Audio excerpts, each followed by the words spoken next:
Germany. Drum me. Yes. Drum me.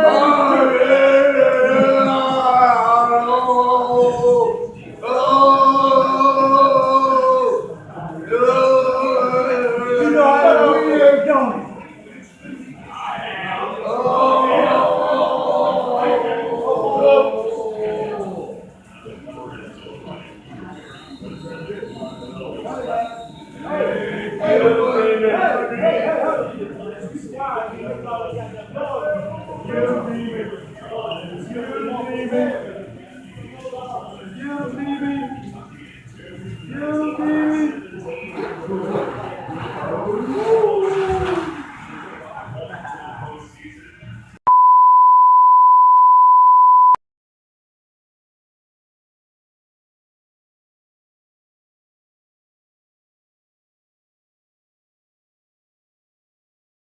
YouTube.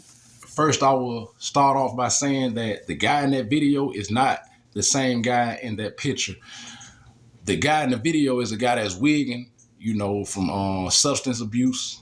And the guy in the picture was a close friend of mine that I probably did like 2 years around in prison. And his name is Kenjark. And I remember when he first came to prison, when you sleep on the same aisle as somebody, one of the first things dudes do as a formality is try to get acquainted to see who they sleeping around.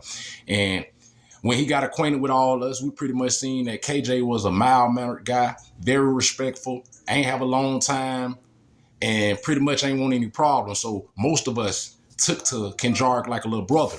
And we used to try to guide him right. And over a period of time, we seen KJ was strung out on fentanyl.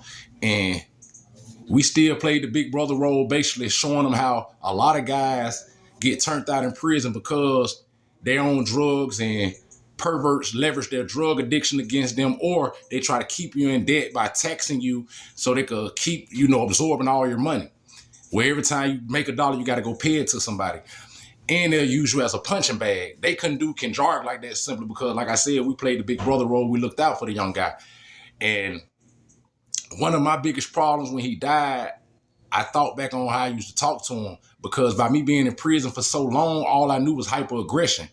I learned early on as a young man in prison, if you show any weakness, they're going to try to leverage that against you and try to put you in a position where a man will be doing things that a man should never do. So I felt like any sign of emotions was a weakness unless it was clear-cut aggression.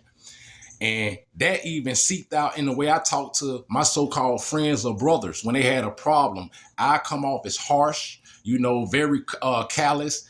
I didn't know how to exemplify compassion as a man to a man. I'm just like, hey, you need to stand up. Stop being weak. Either you're going to stand or you're going to fall. You in prison. And I remember one time I seen him crying. I seen my little brother crying, and I pulled up on him. I'm ready to fuss at him like, oh, you being weak again? Only for him to tell me that his father died.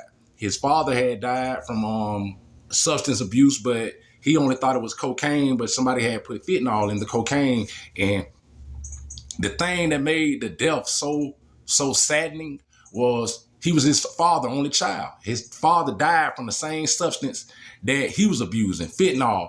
And I was telling Kenjar, you don't got no kids. You was your dad only child. If you overdose on fentanyl, that's where his legacy ends. You got to clean yourself up and still go on with your life. And when it got time for him to go home, he had like 2 months left. I noticed that he still was, suffering from substance abuse. And he ended up getting out of prison. When he made it out and died, he died like a month after being out of prison from drug overdose. And all of us was sitting around talking about how we used to try to beat it in his head to clean himself up, how he was able to come to prison and don't have to stay as long as we had to stay. And basically it's just a learning experience for you, a year or two. This is a chance for you to understand that coming to prison, like I always say, it shows if you don't have to stay for the rest of your life, it only shows that you are failing in life. And it gives you a chance to really pragmatically approach life from a realistic standpoint when you have a practical assessment on yourself to see, where did I go wrong? You really start to see that you ain't mess up overnight. Like I said in a previous video, most criminals that get arrested, that was not your first time breaking the law. You know what I mean? Whatever compelled you to break the law, under whatever compulsion you was under, it still wasn't your first time. We keep going and keep going and keep going until we caught. So all that never registered with him. And when he died from the drug overdose after his release, I thought about all the times I thought I was uplifting him with these messages of stand up. You can kick the addiction. You won't be the first person that overcame addiction. You know, you just got to get off the dope in order to start that turning point in your life, that 180-degree turn. And I used to be so hard on him, calling them junkies, you know, saying he ain't gonna never amount to nothing if he don't get off dope. He gonna go back out there as a junkie and you gonna keep doing it out there. It's cheaper. You gonna eventually overdose. I thought I was building my little brother up. I ain't know nothing but the macho manism, the tough guy. You gonna be all right, man up, man up, man up. And I thought I was building them up, and I really was tearing them down. And I probably did more harm than good. And I ain't reflect on that. And I ain't have no introspection for myself until he died. And it made me reflect on how I was talked to in my childhood. Even though I knew my parents were telling me right, sometimes they were so harsh that I just shut down. It felt like you belittling me. The scrutiny is too much for me emotionally, and I just shut down. And I said that to say this: if you got somebody struggling with addiction, you know they undergoing any type of depression, you never know if they're having suicidal thoughts or whatever. Always exemplify compassion.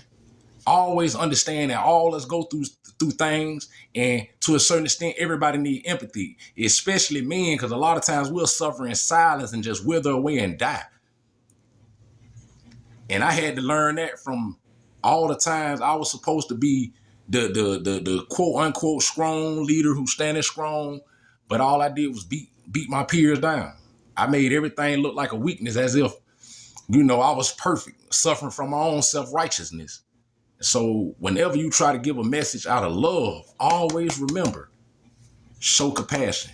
Show compassion. If you can't show it right then, go somewhere and calm down until you can deliver a message that builds them up, not cut their feet from under them, because people are already going through too much. Sometimes the harsh words that we say, trying to be blunt and concise with the advice we give, might be the thing that trigger, you know, that suicide or that trigger that thing where they just go get all the dope they can get and just take that big hit and boom, the overdose that they can't be revived from. So like I said, always just be mindful. Have compassion in your message, no matter what somebody's going through. If you can't do that, don't say anything at all. And if you're struggling with any type of drug addiction, seek help. Don't be trying to, you know, go through everything on your own, thinking that's just the only form of strength a man can have. It takes strength to humble yourself down as a man and say, hey, I ain't got this by myself. I need help. I need guidance. You know, so like I said, that's one of the things of showing compassion, showing, you know, people that you'd have been through those type of struggles before, or you know people that have been through those type of struggles and they can overcome it. They just got to take the initiative and earnestly work toward changing. KJ ain't do that. You know, he got out of prison thinking that freedom gonna automatically kill the addiction. Like once you get freedom, that's your rehabilitation, being reintegrated into society, and it doesn't work like that. Change starts wherever you at. Like I said, if you're struggling with drug addiction, financial instability, whatever got you in a state of depression, understand you got to get up and take charge. And that all start with the mental state you're in. Change start inward first. Change is inward. It's something that takes place inherently, and then it materializes over a period of time. When it comes to fruition that you really change, people be able to see that in your actions. But you know, if people don't see it, cool, long as you know you change. But change start wherever you at.